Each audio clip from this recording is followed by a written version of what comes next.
Hey IGN, my name is Jose Otero. I'm here with Per Schneider.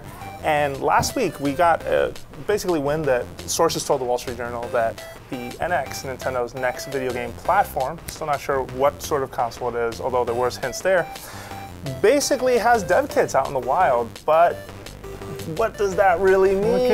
It can mean a lot of different things. Right? Well, first of all, go back to before the Wii U released, right? We heard more than a year before the Wii U's launch that dev kits were now in the hands of developers, but it wasn't every developer, and that's certainly the case here too, right?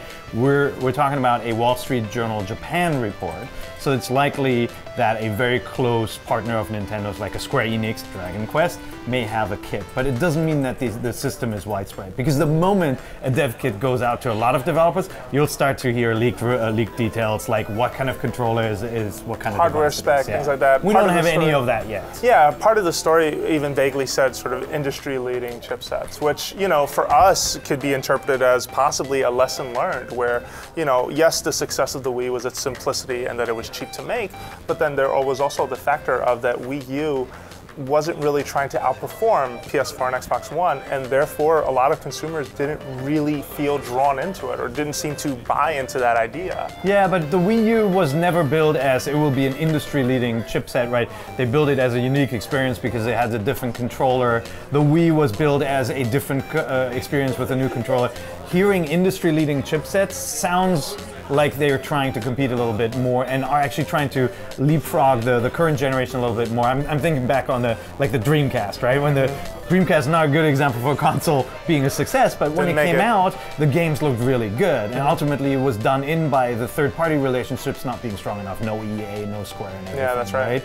And so it sounds good when Nintendo gets the machine out to partners early in Japan. That sounds like the start of a better relationship already. Definitely. But now, you know, the big question is when will it come? What will it be like? And when will the kits go out to the broader masses? My first reaction to hearing this news is, all right, that means it's a 2016 machine for sure. It's looking that way more and more. And beforehand there was a lot of talk, hey, Zelda is going to be the big game for 2016, and that's for Wii U. It's starting to sound a little bit less likely that Zelda will be only a Wii U title, or less likely that Zelda will be the big flagship thing for Nintendo next year. I feel like the warning signs for us came at E3 2015 when there was sort of an underwhelming look at what was left for 2015 in terms of software.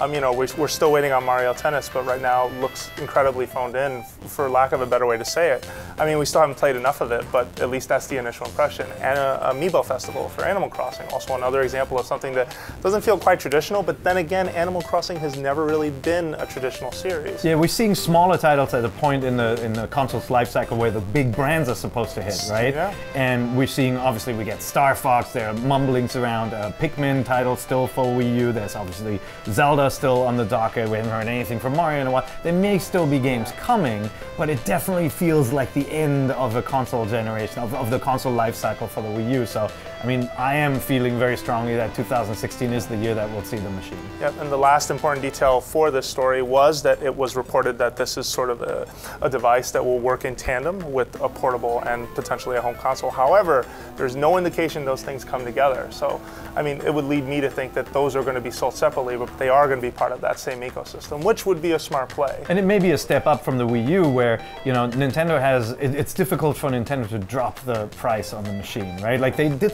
remember the shenanigans with the 3DS not including the power adapter to get the package to be cheaper and all that, and more profitable.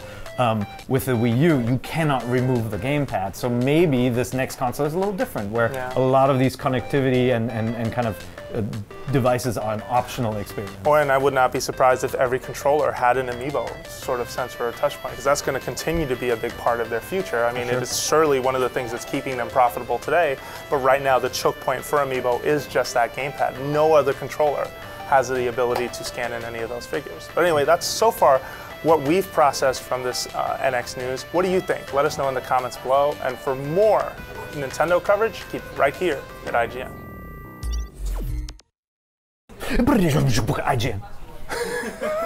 Can we include that?